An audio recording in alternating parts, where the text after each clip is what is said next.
Welcome to the show about the show, the podcast. This is episode 442. My name is Will, and when something really big goes down, I'm your man. Joining me as always is Ben, who is suspiciously well prepared for a Civil War reenactment. Hi, Ben. Hello. And of course, Atticus is here. Here's to you, Poodle.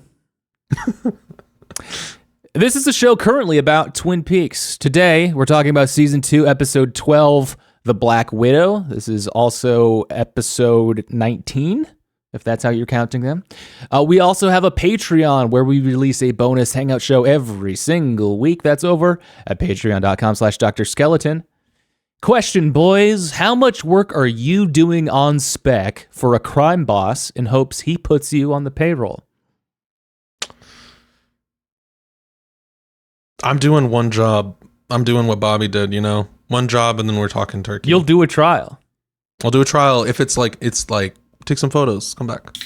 Okay. You know, Do hitmen do that in real life? I feel like if I wanted to be on the crime boss payroll, maybe I would do some stuff for free.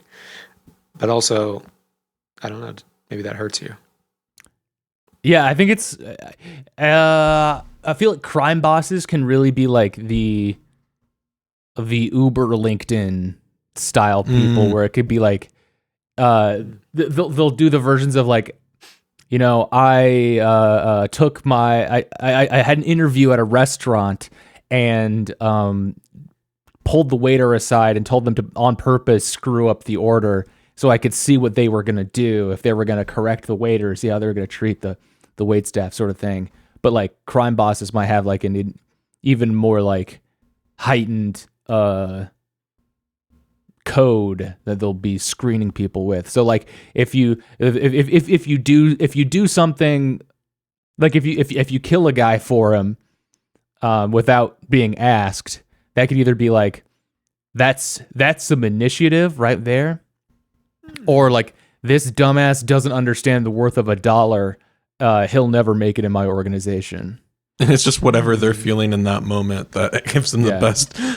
I can imagine, I probably don't even have to imagine, I've probably seen plenty of episodes of this exact plot, but Tony pulling some small business tyrant bullshit on Christopher, for example.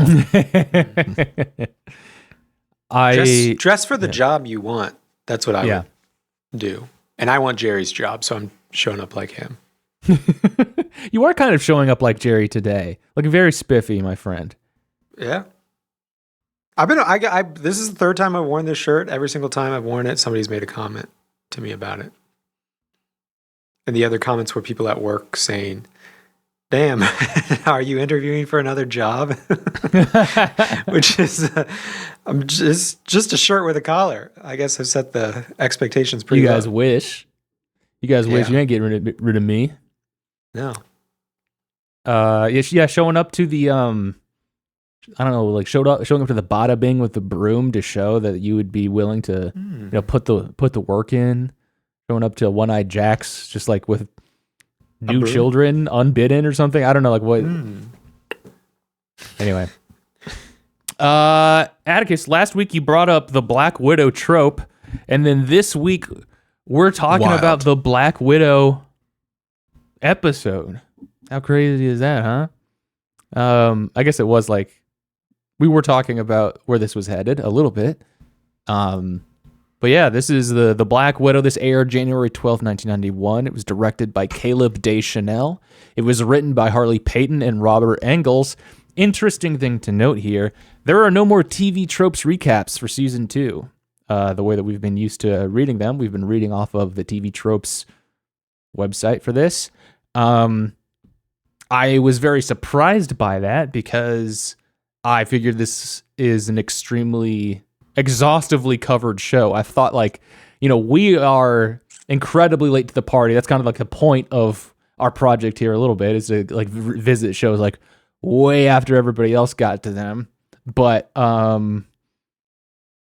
what's going on? It's very famous, people have seen Twin Peaks before. And just the middle of a season to give up is interesting. Yeah. Yeah. Folks, podcast is over. Don't expect us to we're both watch fucked. the show and write the recaps ourselves. I think though, Nitpick a recap? Yes. yeah, we're not gonna like put ourselves out there. We're gonna ridicule those who do. And I'm gonna go back on something I said before. And I'm gonna talk about the slump or whatever, like the. You can't not on an episode like this. I think this is as good a sign as any that we're in this slump. I knew it was around here, and I think it's here. I think it's safe to say I've been looking a little bit. I've been doing more research on these episodes because, frankly, there's some things that happen in these episodes that I'm like, I wonder how people feel about this, for example, and you kind of just look into what the reception has been about this. And this episode and last week's episode, but particularly this episode, I see a lot of people saying this is the worst episode of the show. Series? Of the series, the entire series. It's kind of a good sign. I think that's a great sign. That did not come to my episode. I wasn't like, oh man, this is the best episode while I was watching it. But I wasn't, I wouldn't have guessed. I mean, like maybe in retrospect, you go back and pick it out, but it wasn't like this is just like painful to get through or anything. It just had no juice. I think there's some juice. This is an interesting episode. It's definitely not my favorite. I don't think it's that. We have a lot to talk about. But to say it doesn't have juice, the juice is it's spilled. Let's say it's sticky. This episode's sticky in a way. Okay. Atticus, why don't you take it away? Okay. Is a dog man's best friend? I had a dog. The dog was large. It ate my garden, all the plants and much earth. The dog ate so much earth it died. Its body went back to the earth. I have a memory of this dog. The memory is all that I have left of my dog. He was black and white. Log Lady had a large garden-eating dog. I know what that's like. This morning, my black and white large dog went out into the backyard and was just like dead set. Nora was dead set on just chomping, eating grass in the very, very far reaches of the yard. Just like gulping down, like, and I was so pissed at her. I had my sandals on, and it was it's cold out, and I found myself like stomping out to the back of the yard to get her to stop doing it. And then I get closer to her, she stops and she's like, and then she starts like barfing too. Like, come on, Nora. This is what happens. This is what happens when you eat a bunch of grass. This is what happens when you eat a bunch of earth. Be grateful I'm not talking about you in the past tense right now. Because of your earth-eating tendencies. All right. Bobby enters Ben's office to find the furniture stacked in a bizarre pile as Ben sits in a corner. Bobby asks for a job, and Ben tells him to follow and photograph Hank Jennings. Lana Milford runs shrieking down the hall.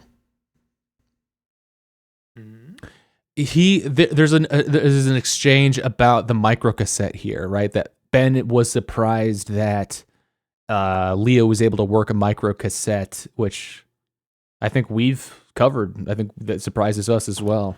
Was he making a joke like because he's in a coma, or because like before he was in the coma he's an idiot? I think the latter. Like Leo's just kind of a dumb guy, or I don't know. He doesn't seem to be particularly tech inclined at the very least. Okay. Do you guys think you could run a microcassette right now? Yeah. Are you sure? Yes. I'd bet anything.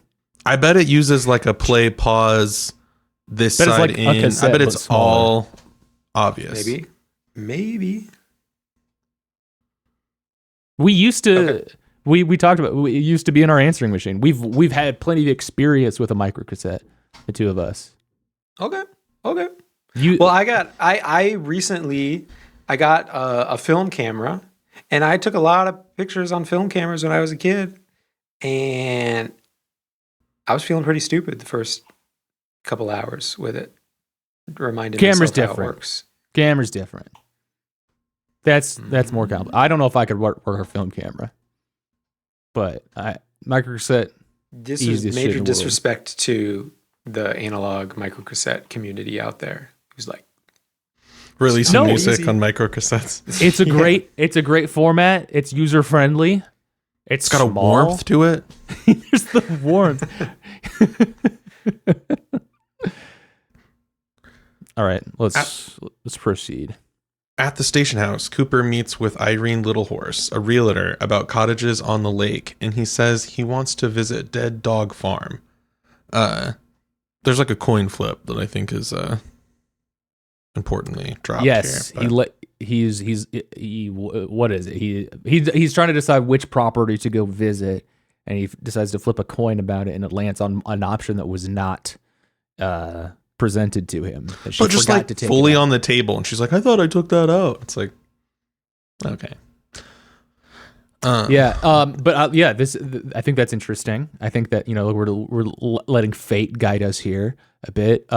Cooper's flannel is awesome. Very good. The realtor's outfit is awesome too. I mean, this can't be the worst episode purely based off the fits. Sure. There's a cardigan later on. I don't want to spoil how crazy somebody's fit goes. I think we'll get into the next scene, but that enforces a very solid floor for how bad this episode this could possibly get. Dead Dog Farm is an insane name for something, and it's apparently even worse than it sounds. That's what the realtor tells Coop.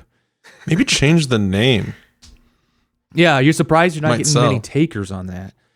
But the thing I want to comment about Cooper's behavior here is he's still under an active DEA investigation and Air Force investigation. Or not Air Force, that's about Briggs, but like he's under an active investigation. He's totally not extradited. I'm under investigation by the Air Force. Is a great situation to be in. And then just being like, you know what? Maybe I'll just I feel like your future is like super uncertain right now, dude. Like, I don't know why you're like so convinced you'll be in cottage purchasing like condition 2 weeks from now. Not legal fees. Yeah. Needing to be used. Mm-hmm. Dick visits Lucy and meets with Andy and a caseworker about Nikki. The caseworker says that Nikki has been surrounded by trouble his whole life, that he has been in several homes, and that his parents died under mysterious circumstances. Harry takes Andy to the Great Northern. They say it's a persistent random misfortune, which is a great phrase there. Andy asks, did something happen to your parents? Did his parents die? Yeah. Okay. Dick Tremaine's outfit goes so hard in this episode. It's so good.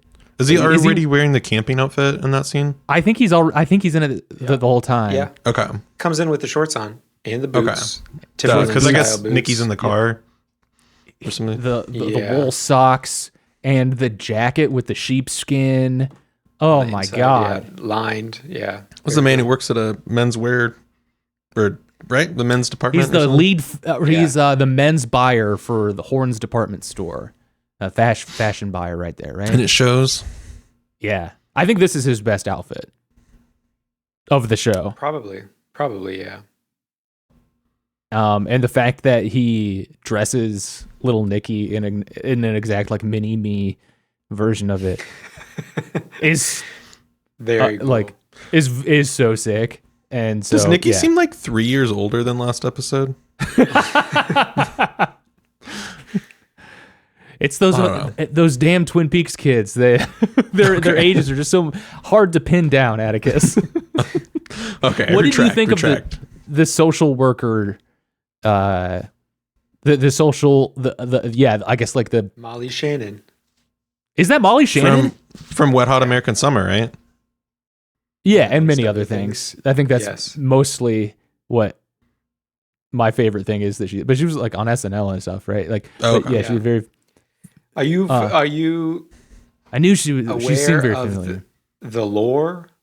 She apparently lied. I think used a fake name, I guess, and lied, but potentially to David Lynch directly to get this job.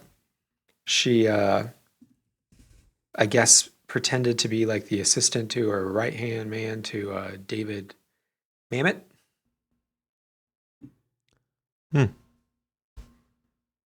Wait, say again? She lied, I guess, to get this. She said that she or was other things as one of her first acting jobs. Oh, here we go. Okay. From IndieWire, Molly Shannon conned her way into a role in Twin Peaks with Hollywood Scam. The former SNL star got her start in Hollywood by posing as David Mamet's right-hand girl. There you go. When starting out in Hollywood, the SNL alum used a fake name, Liz Stockwell, and pretended to work for playwright David Mamet. Shannon's pal Eugene Pack co-ran the Mamet scam, which ultimately led to Shannon appearing on David Lynch's Twin Peaks. We were, quote, we were trying to figure out how we were going to get in the door as actors, Shannon wrote in her memoir.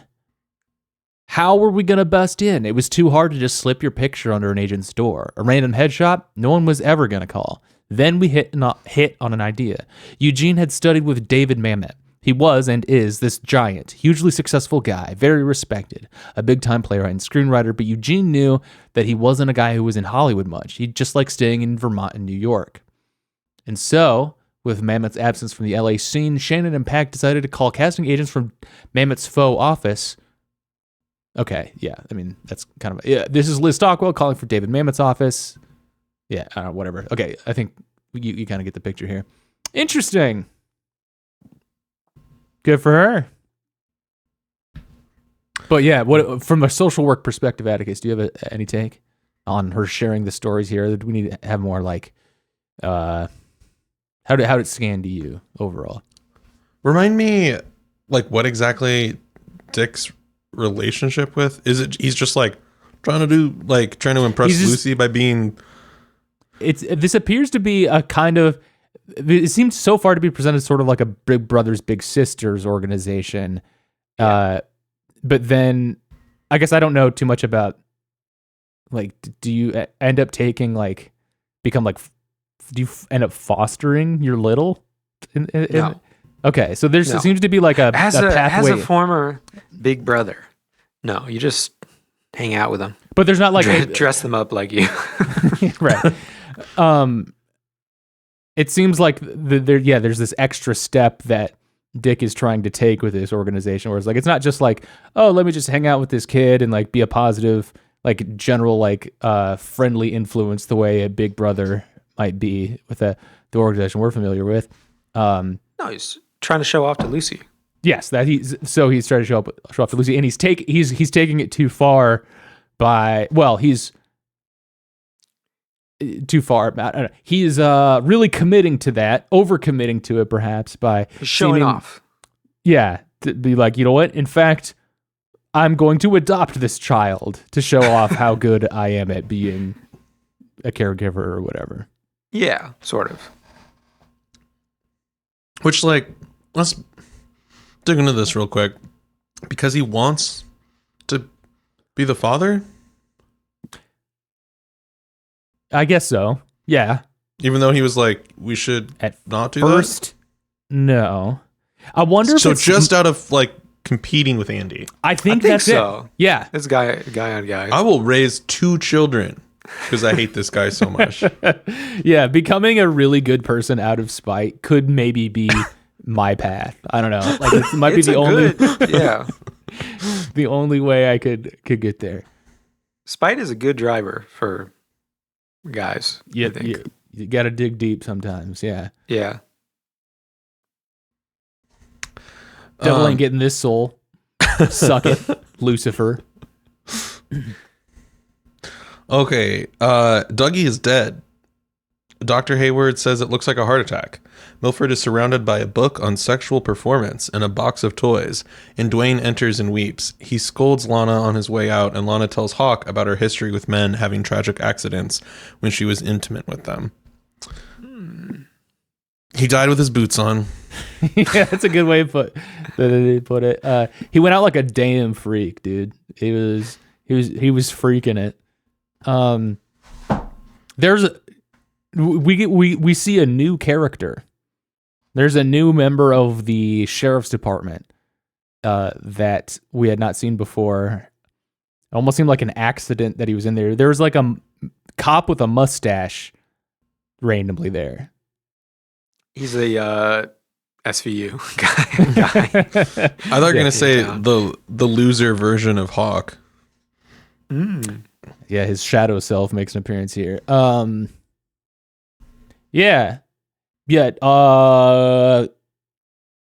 He's trying to impress Lana here, right? He's says when something really big goes down, let's just say he's the man.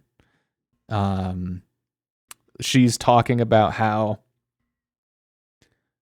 in high school, her prom date or whoever, they kissed and the rubber band snapped on his braces and like locked his jaw open. And the doctors had to break his jaw in 3 places to get it to shut. I think I could have done it in 1. There's no, I could have done it without breaking the guy's jaw at all. I think, frankly, I think you're doing it. I think you guys did this wrong. What were you just doing? It's like when you can't get the door to close, you just keep slamming it. Is that what you're doing here? With my mouth? Stop. I think Lana is an interesting character here, and like maybe I'm digging a little too deep.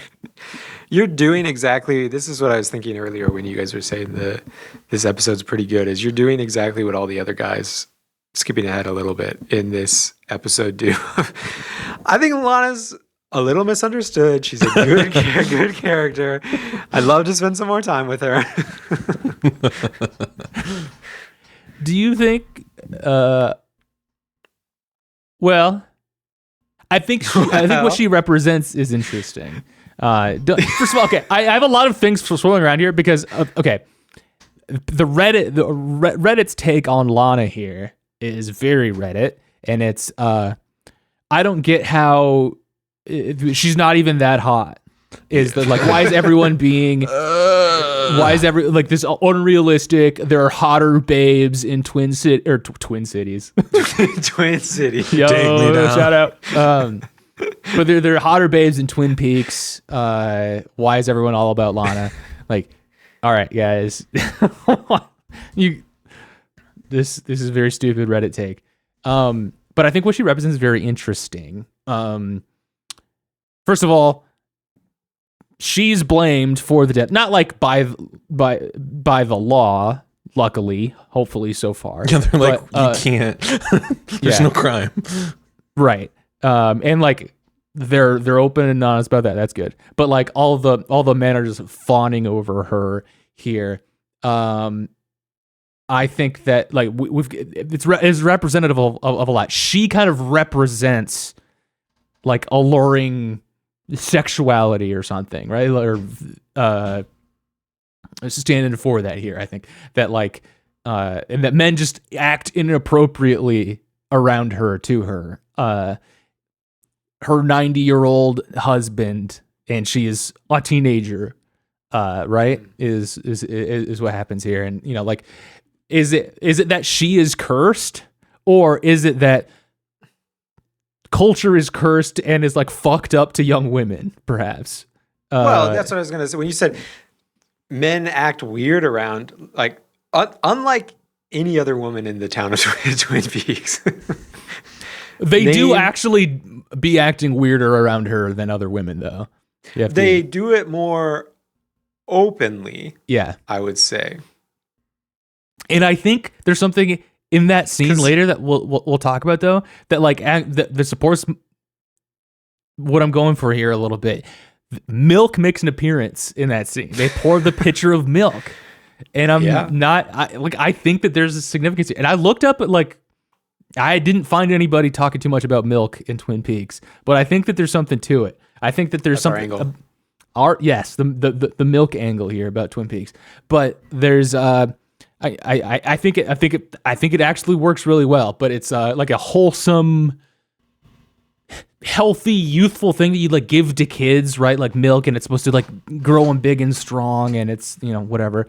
But then it's like, and so they're she is a kid compared to everybody else. They're pouring her milk, give it to it, but they're also putting booze in it, right? Isn't that what Hawk was like looking for? He was looking for some booze to put in the milk, and that's perverting the wholesomeness of it.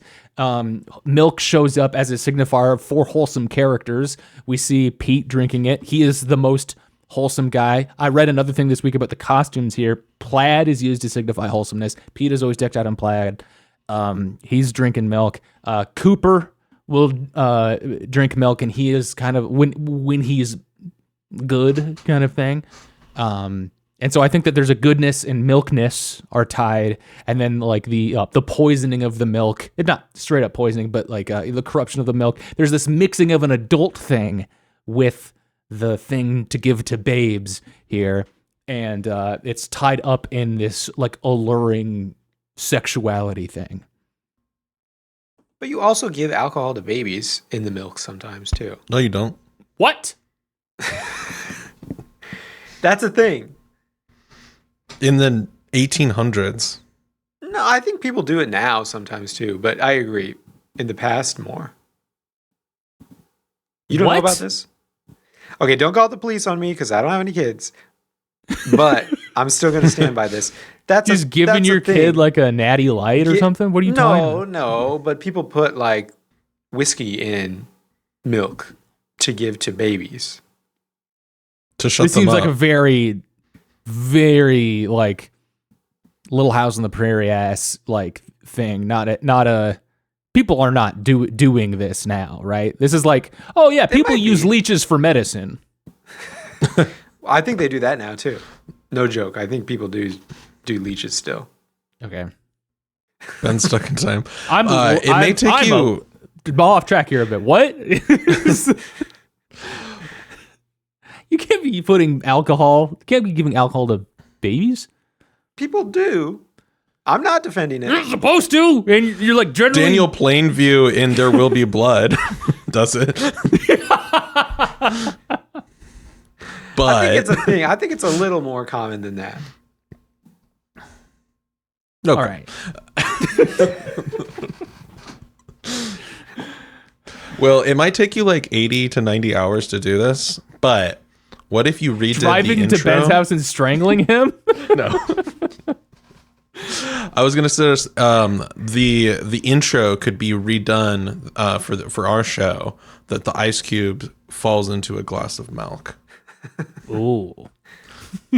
There's some in the quest to be to teach myself computer graphics animation, you get a lot of perverts who are like, hey, how do you make jiggles, for example? Like, what can I learn about like flesh jiggling physics? It's not possible.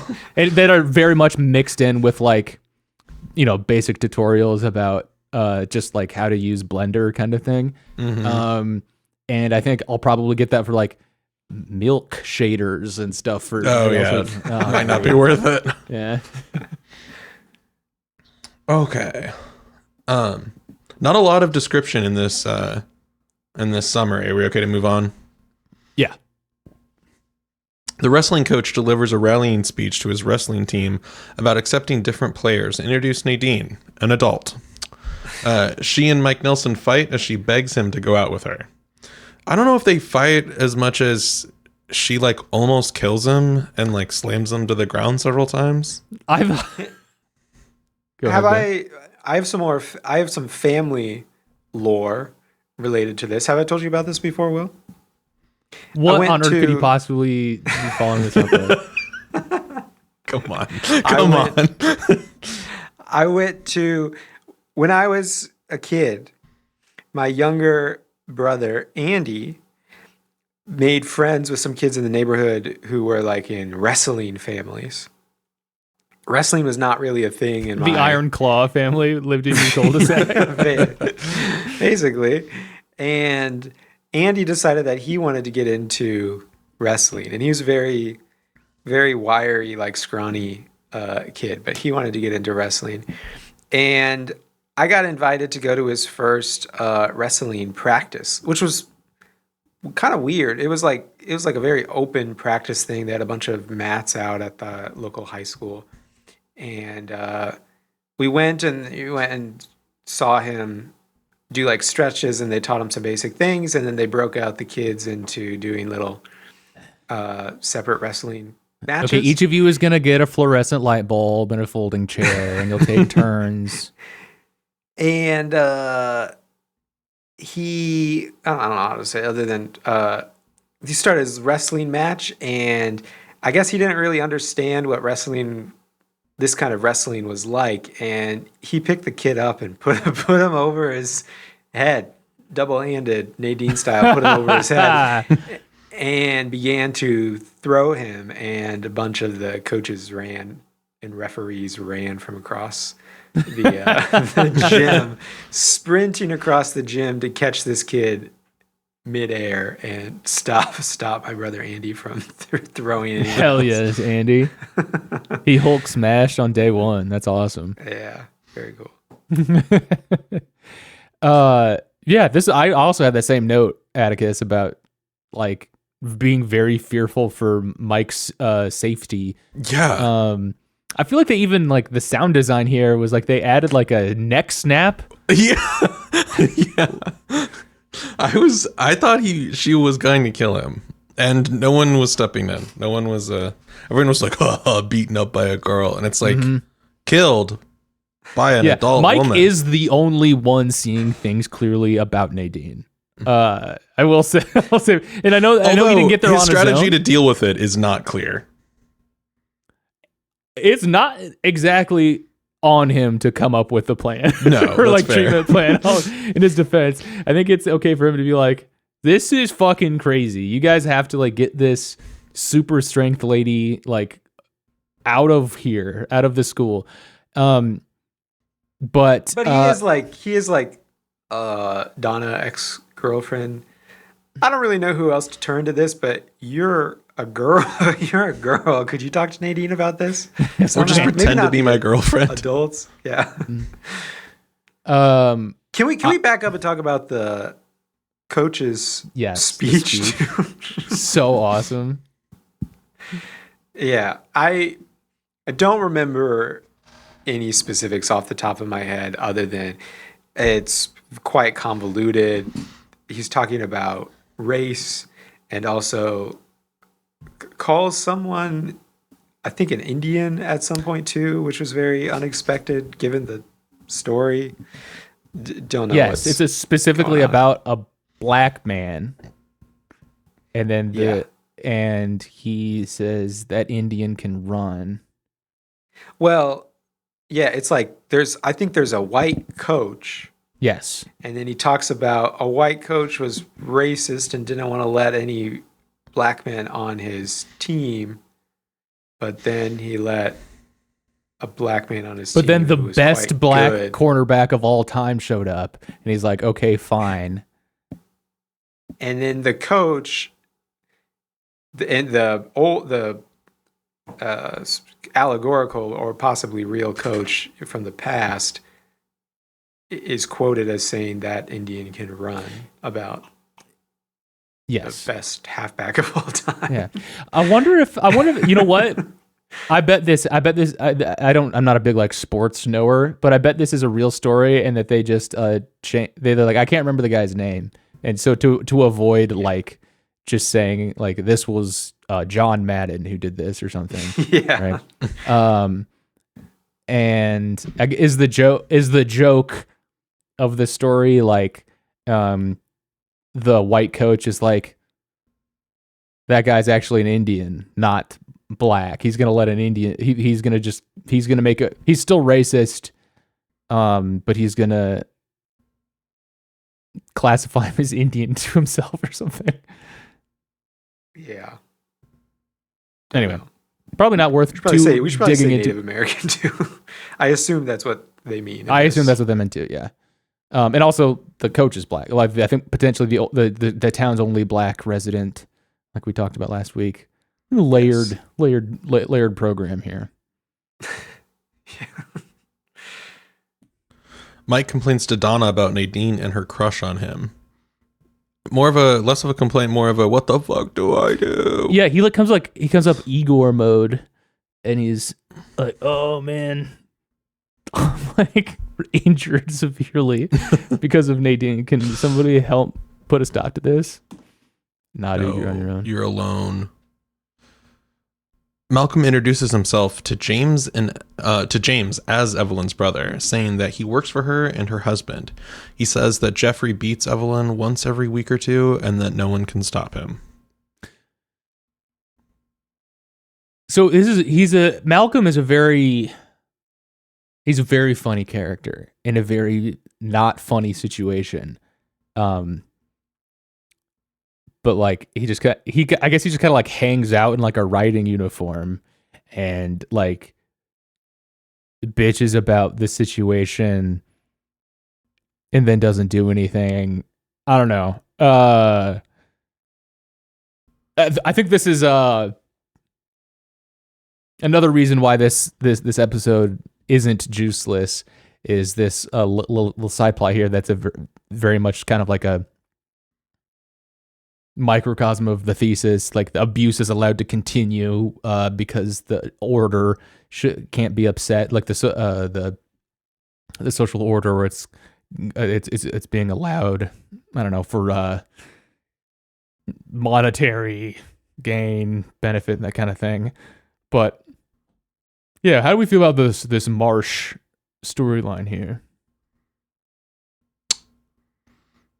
I think at this point I dislike James so much, and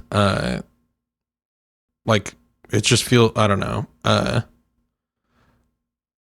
don't know if I trust them to stick the landing on this, but go ahead and proceed, I suppose, you know? Yeah, there's a frustration I felt with it because it's two able-bodied men talking to each other about how like nobody can stop this from happening while it's happening right over there. Like they could just go save Evelyn kind of thing, right? Or do anything. They both just they kind of turn it into, well, at least Malcolm's story seems to be he's turned it into like his own tragedy. He's turned this into like, oh man, he's like grabbing like a fistful of sand kind of thing, and like I'm going to do something about this someday, and I'm gonna let this turn me and corrupt me and this is gonna be my like evil mission or righteous mission, and meanwhile his sister's being abused every 14 days or whatever this is. And James is, I think, he's still a kid. His story is that of like finding how fucked up the world is, and like everywhere he turns, there's more horrible domestic abuse happening around him, and he's kind of just learning, like, I guess this is the way the world works. An adult is coming in here and telling me like there's nothing, like we can't no, that's the number one rule. You don't upset Mr. Marsh.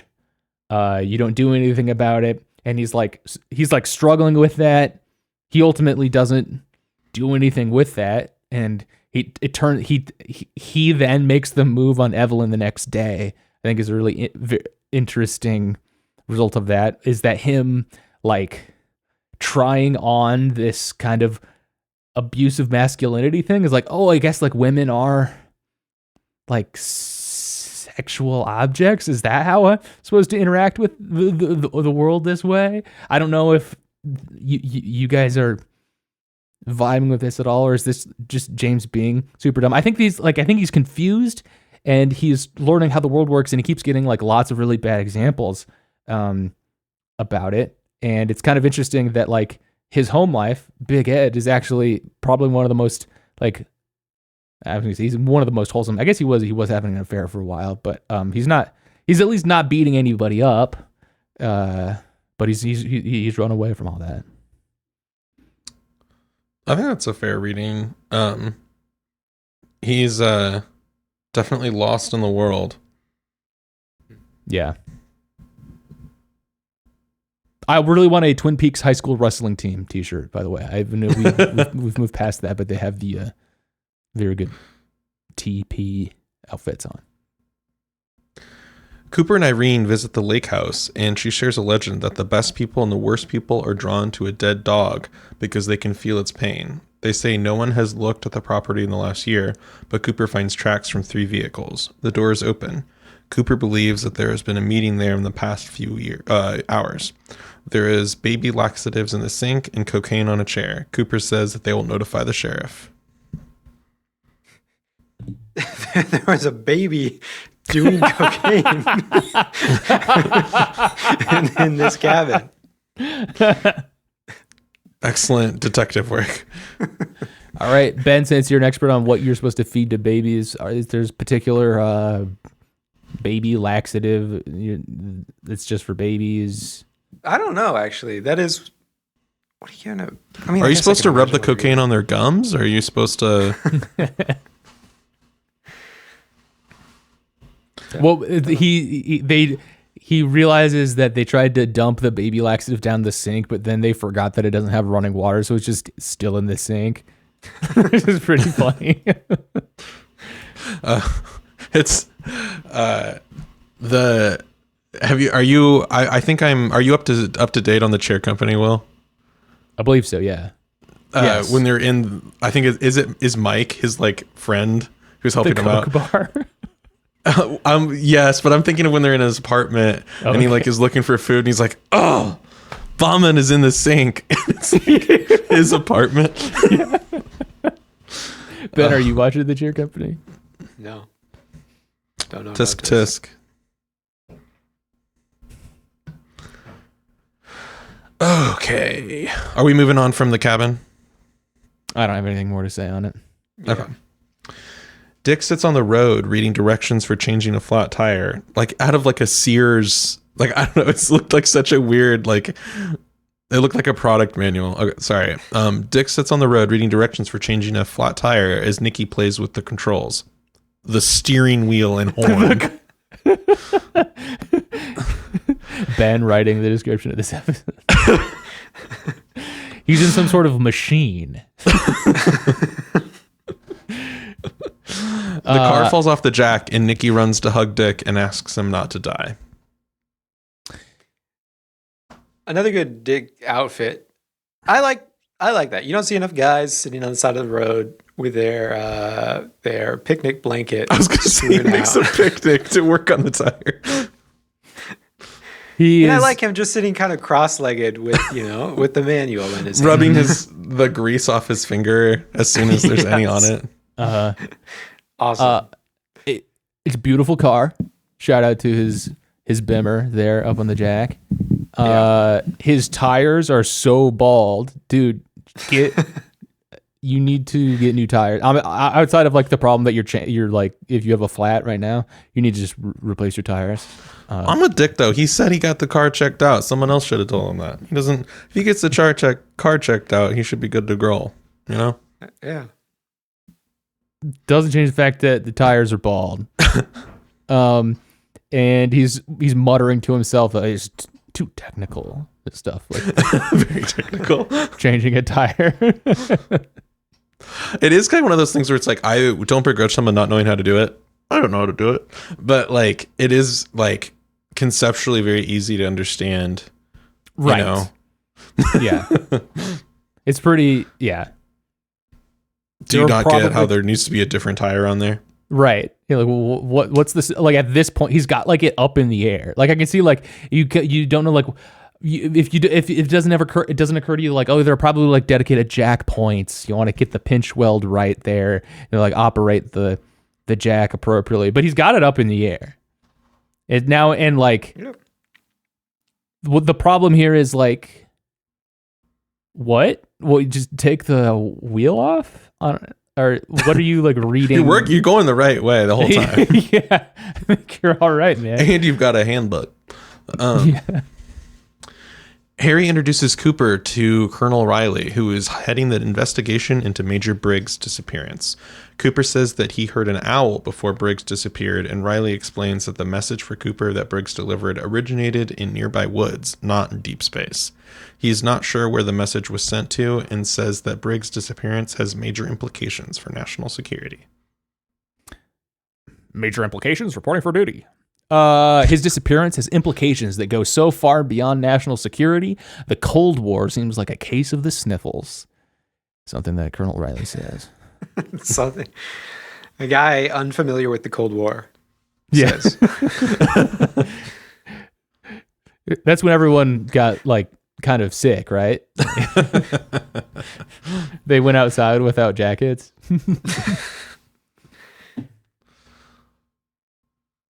James starts like you said, the message that Major Briggs showed Cooper, the one that was just like a Cooper or whatever, it wasn't from deep space, it was from the woods nearby. Interesting. James starts the Jaguar's engine and Evelyn gets in the car with him. James asks if she is afraid of her husband and kisses her.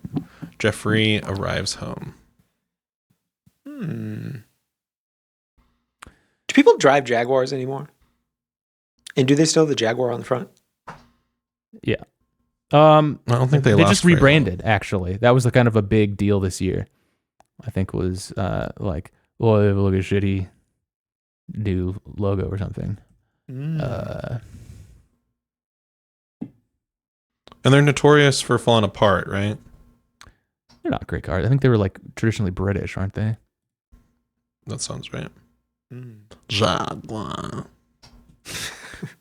Jaguar. But not the important part.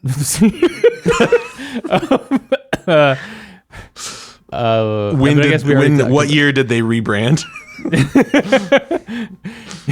Little Twin Peaks trivia. Jaguar rebranded in 2025. And they're using a sans serif font, and people online, nitpicky designers online are upset about it. I feel like this is the point of the show, though. You know, this is like, you couldn't have this context if you were doing it timely. Exactly. Yeah, I mean, we did kind of cover the James and Evelyn stuff. Evelyn goes and embraces her husband. She's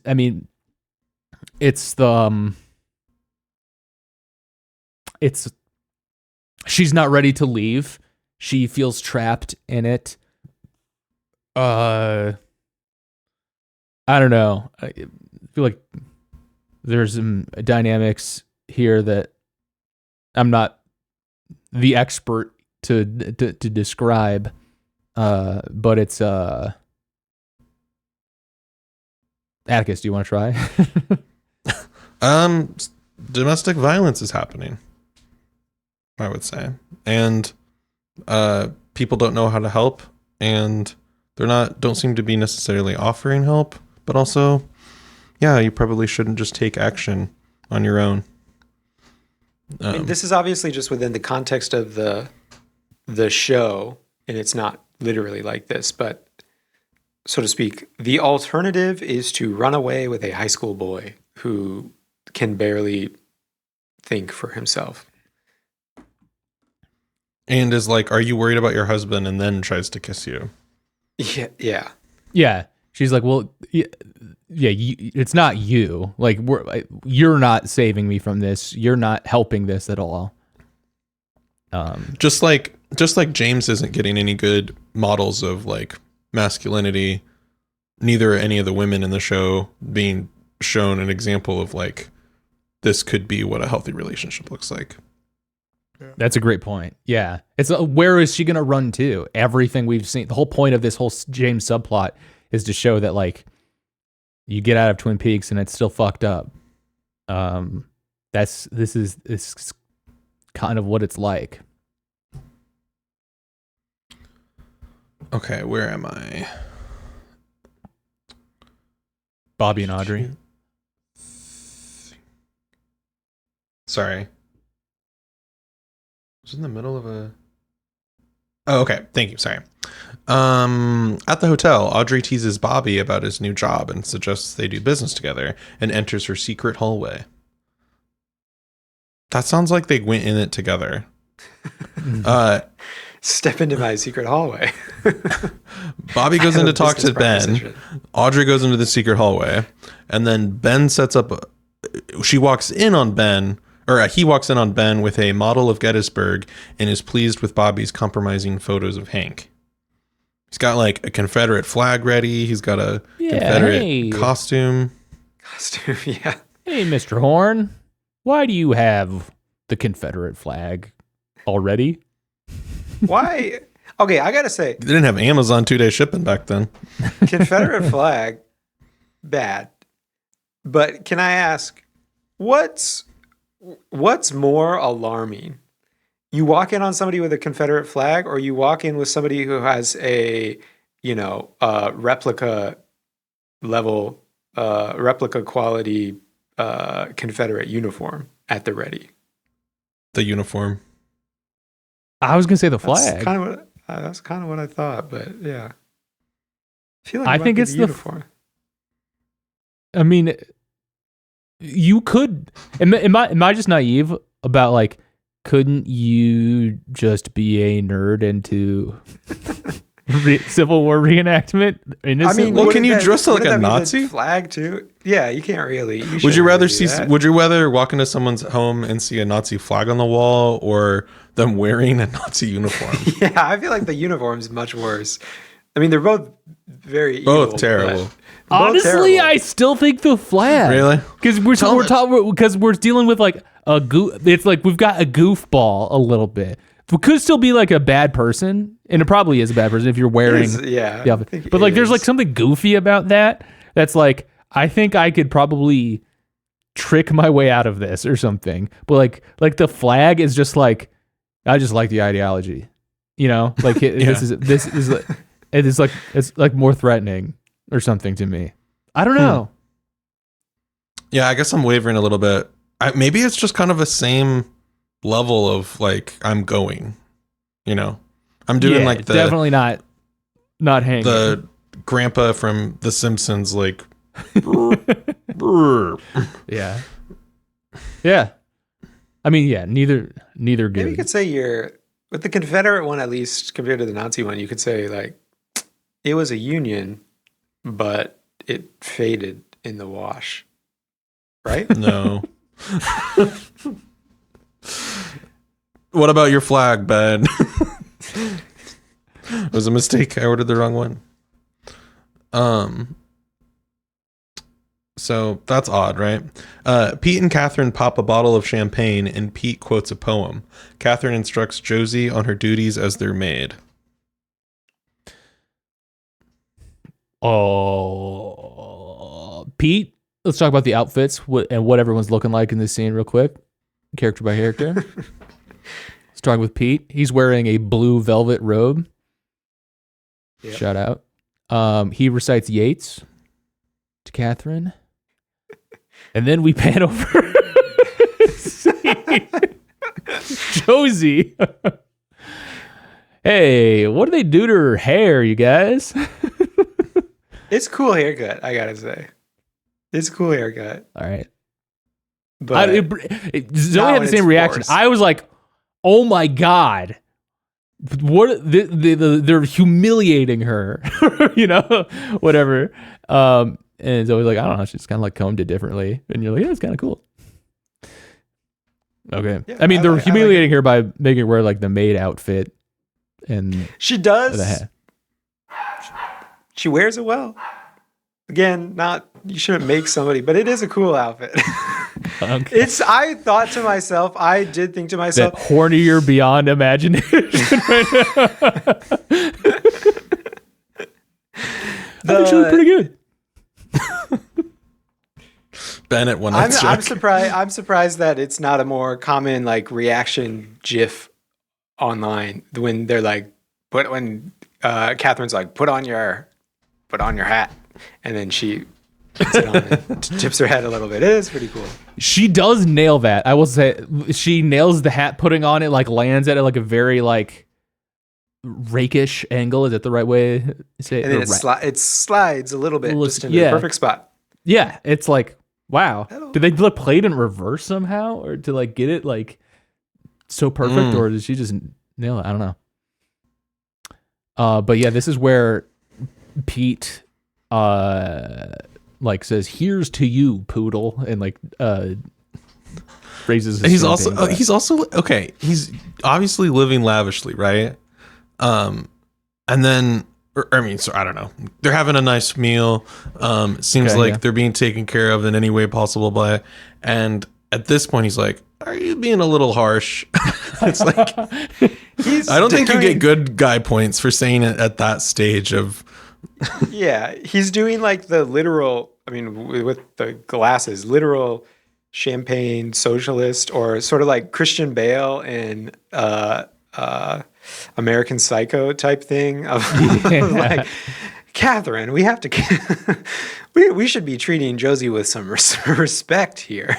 She's standing over. You don't make her wear the hat. Labor. You know, like the rest of the uniform is okay, and the rest of the humiliation. Yeah, I think that Josie, I don't condone this at all.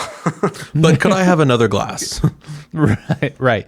Yeah, I mean, I think that there's some parallels here with like, obliviousness or willful obliviousness on Pete's part to the sort of like exploitation that's being done to Josie in a similar way that like the kind of abuse because it sort of benefits you otherwise like is taking place in the episode. Which is just disappointing on Pete's end because like he's such a good guy otherwise, or like he's was like, kind to her and like in love with her, specifically like really good friends with her, like saw her as like the only person who seemed to see her as a person in the whole fucking show. Disappointing. Well, we haven't really said that explicitly. I agree with Atticus, he's kind of in love with her. Well, yeah, he says that. Yeah. Well, you described him as a friend, which I guess is also I don't think necessarily incompatible. But I do think that his love for her was more sketchy friend love. friend love. Okay. Nice. Okay. Cooper has his chess response to Wyndham Earle printed on the personal column of the paper. Earle responded a day before the paper went out, anticipating Cooper's move. How do they establish that? How, like, is it just because it's such a good move? I don't know. Okay. Audrey visits him in his room with Bobby's envelope, and Denise enters. This is the worst. All of this. Audrey kisses Cooper on her way out. Cooper shows Denise that the photograph of Jean, Hank, Ernie, and King. Cooper gives Denise a sample of the cocaine he found in Dead Dog Farm. I wish this was an accurate description of this scene. This is, we're gonna go long today, boys. I'm sorry. This is a big scene. All right. I have the screenplay to the episode of the script here. And let's talk about how this ends. Denise takes the envelope. Denise, let's talk about something more important. Exactly how old is that girl? And at this point, I wrote down, all right. Finally, yes, somebody is asking the question I'm asking. Yes, deciding to open a whole new investigation. Like this is whole like he's acting so casually with like finally him being so laissez-faire with his like interactions with Audrey is gonna come back to bite him. Like, hey, good news, we cleared you on the whole like cocaine thing. You gotta, but like it's definitely like throwing you in jail because like you're doing this like. I just happened to come into your hotel room. And she was already here. Yeah. What the fuck? And she kissed you, and it was like you didn't seem to be like have a problem with that and stuff like that. Yeah, this is or even acknowledge it. Yeah, this is so crazy. But that's not what happens in the scene. So yeah, Denise says, let's talk about something more important. Exactly. How old is that girl? Cooper says, I would have assumed you were no longer interested in women. Denise says, what? Hey, I may be wearing a dress, but I still put my panties on one leg at a time, if you know what I mean. Cooper, smiling, I know exactly what you mean. Fade out. Wait. Wait. Are there different? That's not. I don't think that's what he said in the. What did he say? I think he said, I don't think I know what you mean. Yeah. Wow. Okay, so this doesn't really matter. But yeah, I think he says, I don't think I do, or something like that. I think you guys are right. I think you're. That's not the. So it's different from the screenplay. And it's the opposite of what the screenplay says, which is interesting. Also, but like the important pieces are here. Okay. I watched a very good video about Denise Bryson today. I recommend people checking out. I'll put in the episode description. The Iconic Transness of Twin Peaks by Lily Simpson. I'm cis. I'm not the guy to be talking about this. I'm still going to talk about it, though. I'm sorry. Feel free to skip it. Yeah. Caveats aside. It seems like we talked about Denise a lot last episode, but we want to continue talking about her. There's a really important part of this scene where Audrey is very impressed by Denise, right? When Cooper introduces her, and Audrey's like, wow, women can be FBI or DEA agents, like, this is really cool. And she's like totally impressed by her, and like that's really cool.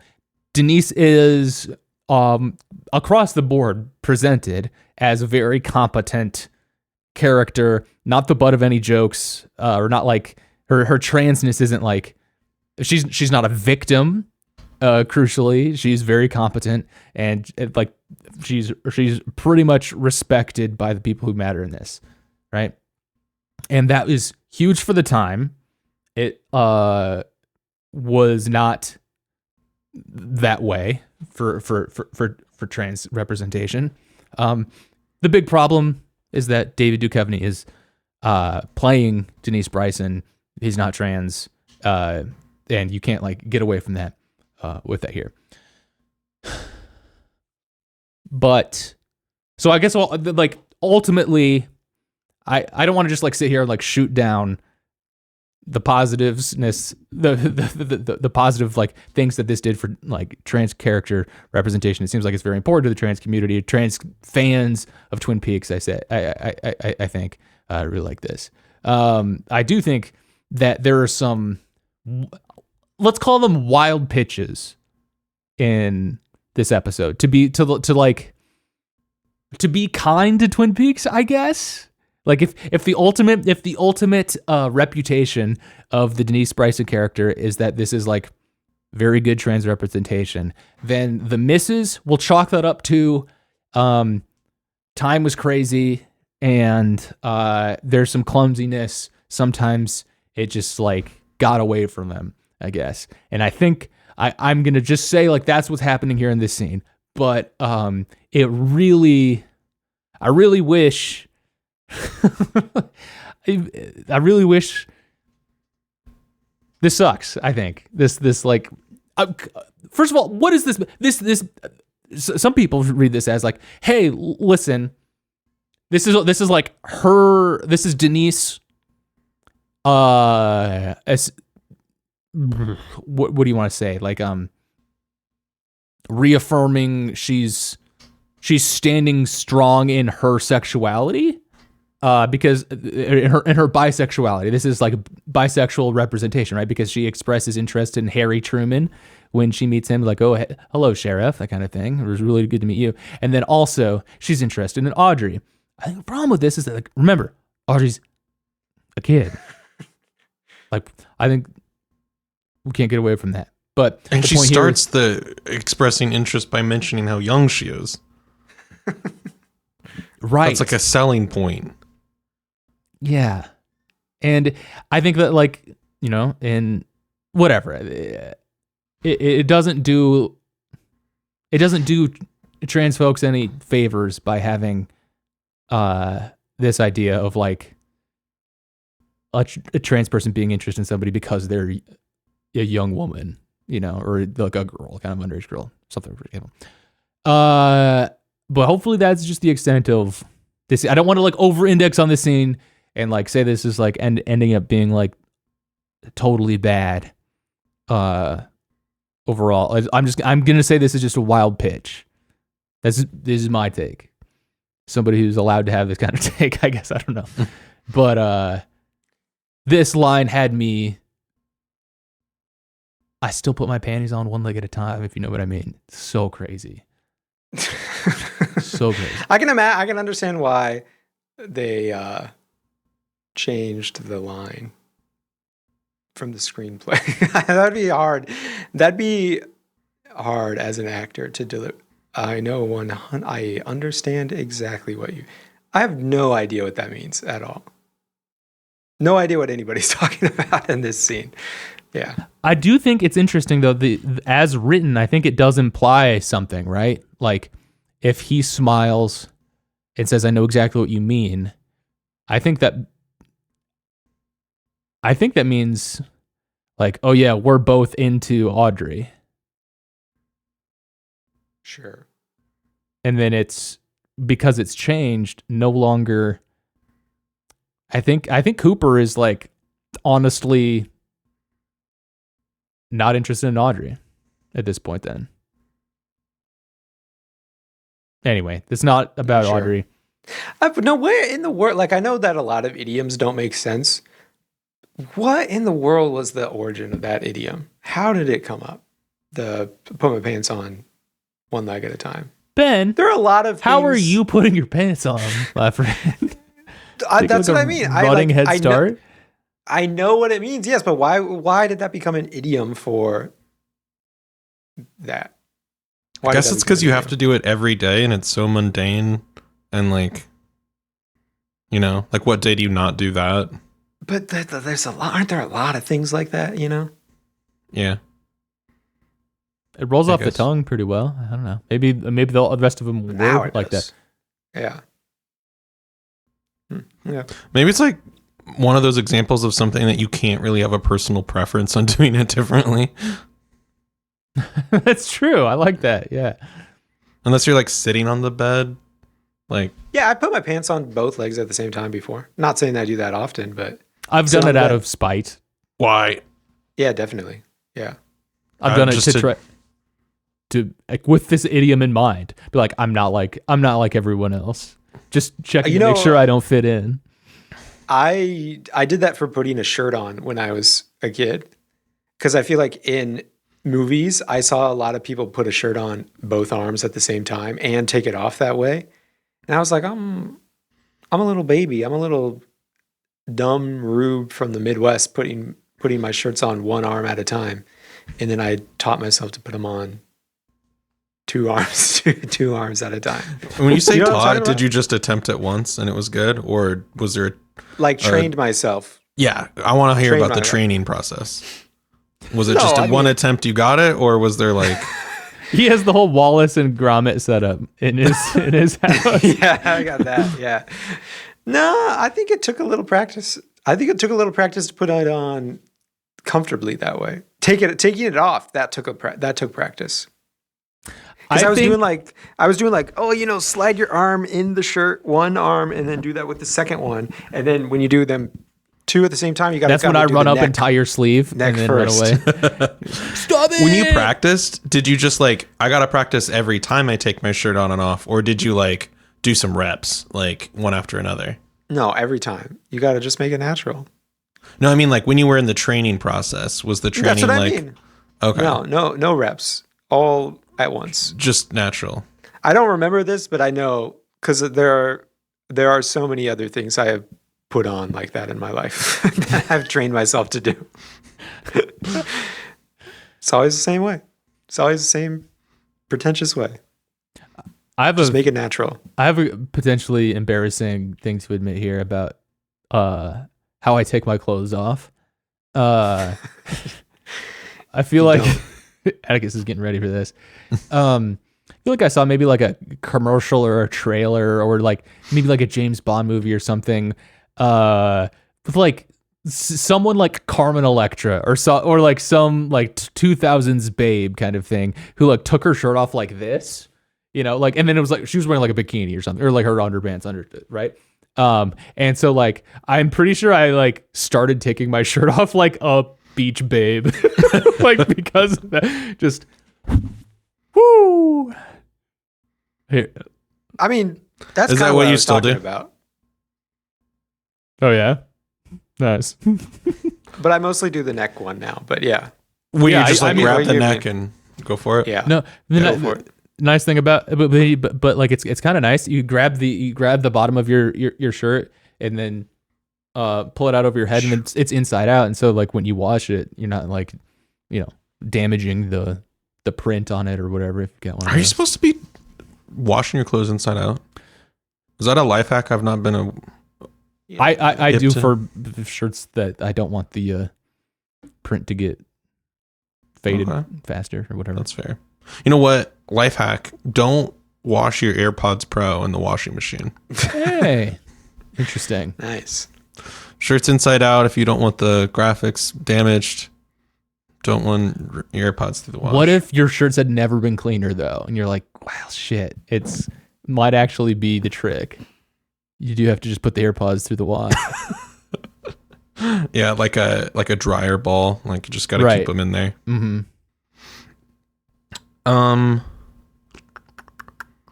At the Double R Diner, Big Ed tells Norma he feels like life happened in spite of his plans, and he does not like the way it turned out. Hank sees them holding hands. And We falling. don't know it's Hank. We just see some domino. Yeah. Imagine Someone if you who- had not seen the rest of Twin Peaks and you see that scene. It would just seem like regular soap opera or like romantic movie type stuff. Like, aw, I wonder what happened. I mean, it Ed, is. tell me what happened to you.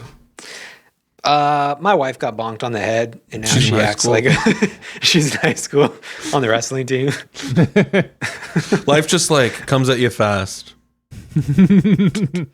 Someone is credited as the Hank Jennings photo double here, so I don't think it's actually Hank there. They didn't have Hank money this episode?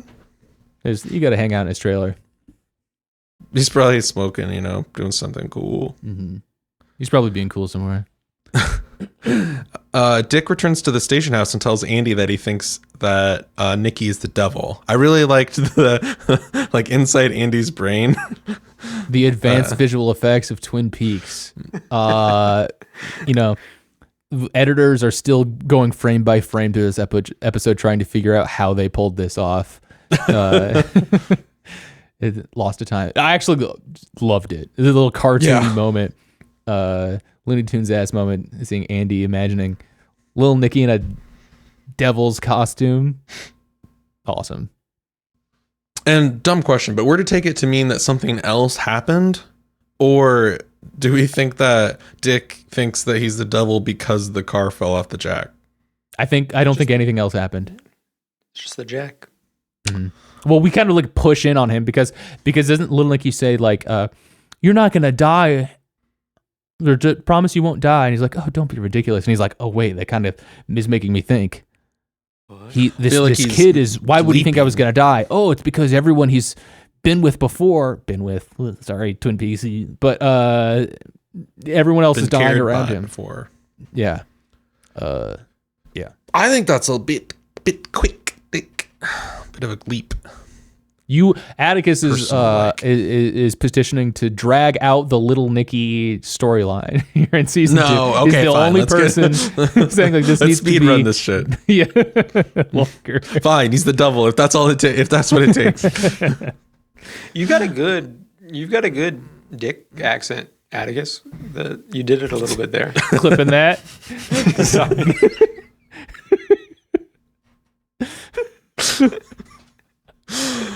Oh, thank you, Ben. Well, Donnie T over here.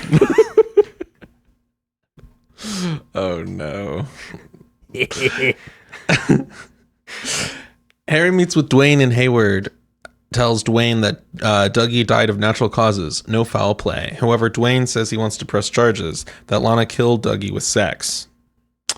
Dwayne insists that she will not get any of Dougie's money. Hawk tries to comfort Lana, and the men gather around to admire her and recite a line from Romeo and Juliet. Lucy answers the phone for Harry, but he does not respond because he, like the other men present at the station, are transfixed by Lana, who tells them titillating stories and drinks milk. I actually really like this scene, like the way it's the direction of this scene. We get like the station feels different here. It's like lit, kind of like dark, and there's just like the spotlight. I can't remember if it's in slow motion or not, but like it's like almost like Lucy's like creeping up on them. It seems like the place is bigger than it was before. It's totally empty except they're all gathered around Lana, and Lana's voice. She's like an enchanting Southern belle kind of thing. She's talking about like a clown striptease or something, and everyone is just lapping it up with the milk.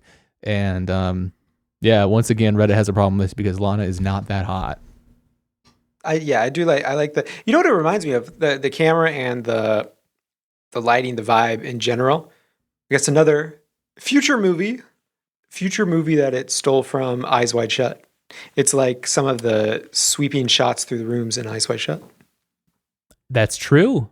I think that makes sense.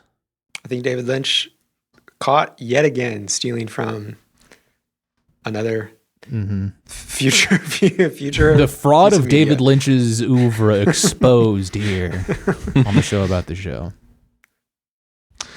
Ernie eats wings in the diner, and Denise joins him and shows him the photos along with her DEA badge.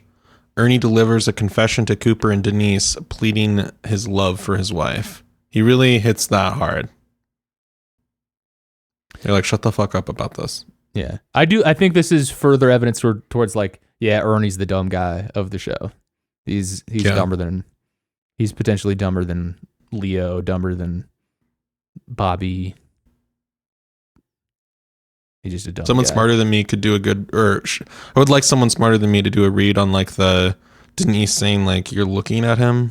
Like, was that just another like microaggression, or is it just like, I'm going to play a different character now? So like, I'm going to go undercover next episode as a man. Yeah. I want to shout out the Lily Simpson video again.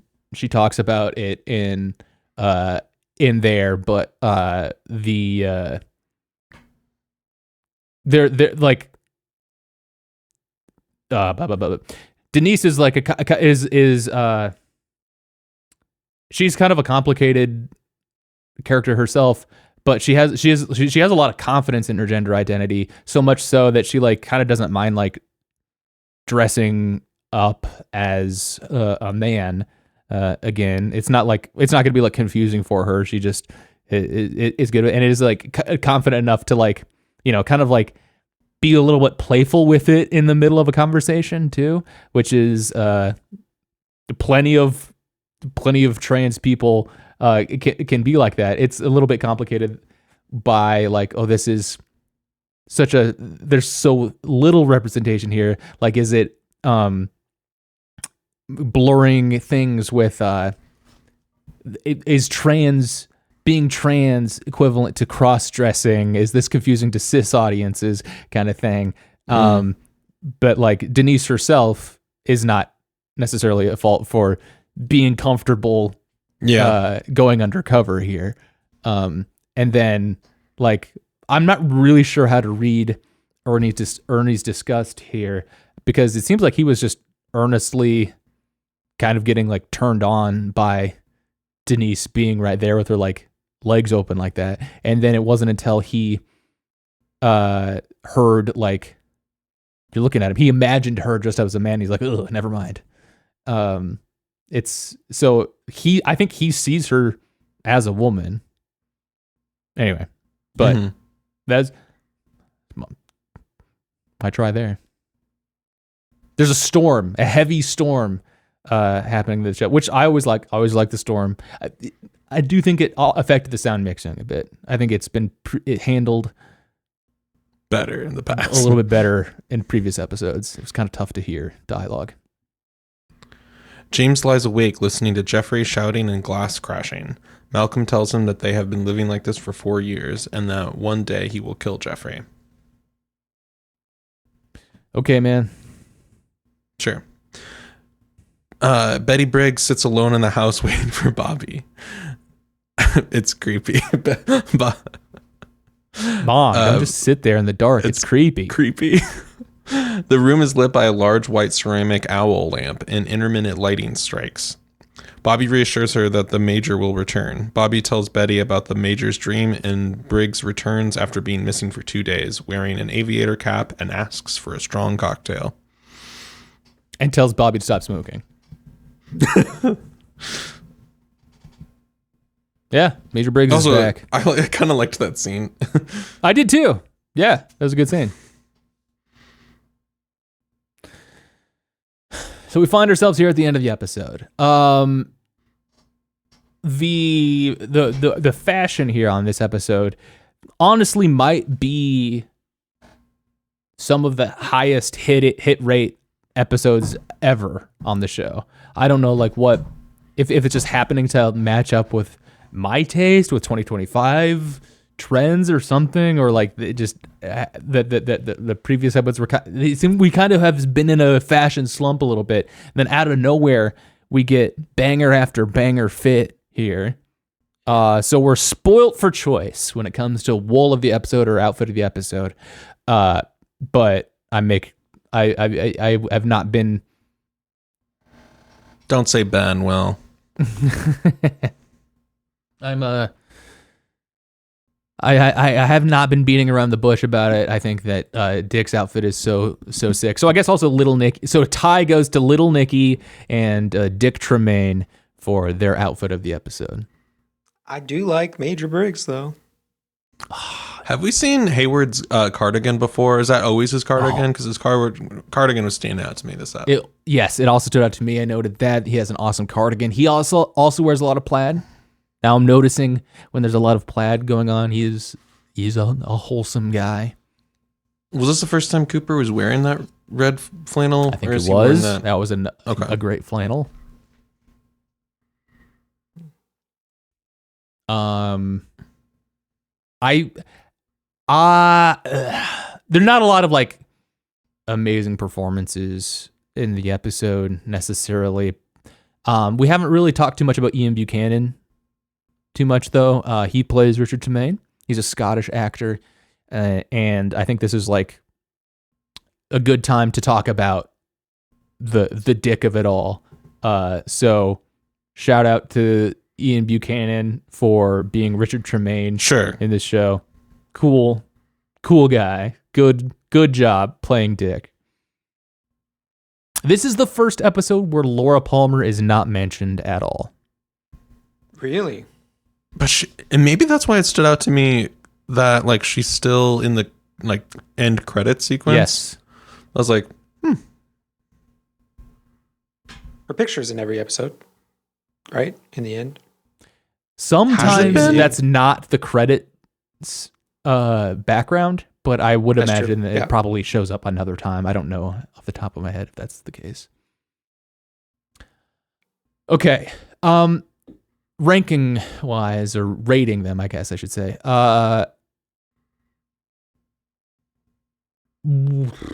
This is a tough one because there is some real juice here, I think. Like that ending scene is really cool with the Major, and the Briggs family dynamic was cool. There's some cool stuff that happens in this episode. There's some like not as cool stuff, and I'm gonna go with a wild pitch defense. So if it wasn't for those wild pitches, I think I would give this a 3. But with that in mind, I'm gonna stick with 2. 2. It's a 2. I think no analysis required. I think this is my first 2 as well. All right. 2s across the board. Remember when we're given like Lost episodes 2s though? This is still much different. Yeah.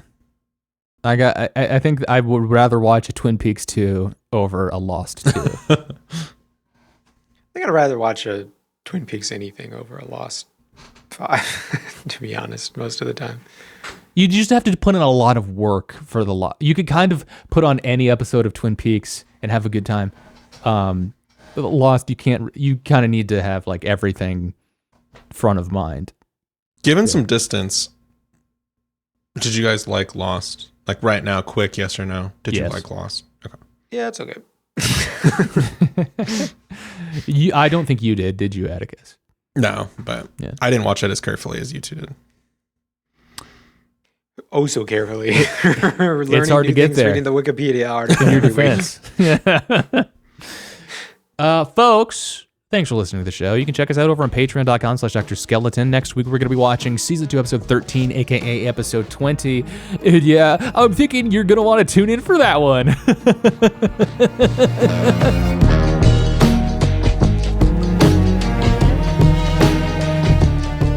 This is a brand new Extra Good podcast. Learn more at brandnewextragood.com.